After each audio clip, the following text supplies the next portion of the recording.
இன்றைக்கி ஒரு முருங்கைக்காய் குழம்பு பார்க்கலாமா? அதுக்கு ஃபஸ்ட்டு ஒரு கடாயில் எண்ணெய் ஊற்றி கடுகு சீரகம் போட்டுக்கோங்க. அது கூட பெரிய வெங்காயம் இந்த மாதிரி க்யூப்ஸாக கட் பண்ணி வச்சுக்கோங்க. அதை நல்லா வதக்கிட்டு டயத்துலேயே பச்சை மிளகா போட்டுக்கோங்க. நடுவில் கீரி போட்டுக்கோங்க, அப்போ தான் அதோட டேஸ்ட்டு கிடைக்கும். அது நல்லா கொஞ்சம் ப்ரௌனிஷாக வர வரைக்கும் நல்லா ஃப்ரை பண்ணிவிட்டு அது கூடயே கொஞ்சோண்டு தக்காளி போட்டுக்கோங்க.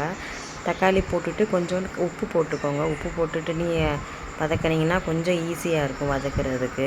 அது நல்லா வதக்கிட்டு இருக்கும் போதே நம்ம கட் பண்ணி வச்சுருந்த முருங்கைக்காயை வந்து நம்ம அதில் ஆட் பண்ணிக்கலாம். எப்படி ஆட் பண்ணணும்னு கேட்டிங்கன்னா, ஆக்சுவலாக அந்த முருங்கைக்காயை வந்து ரெண்டாக சென்டரில் கட் பண்ணிக்கோங்க. அப்போ தான் அது ஃப்ளேவர் வந்து அந்த குழம்புல இருக்கும், இல்லைன்னா அது வந்து வேகாது கொஞ்சம்.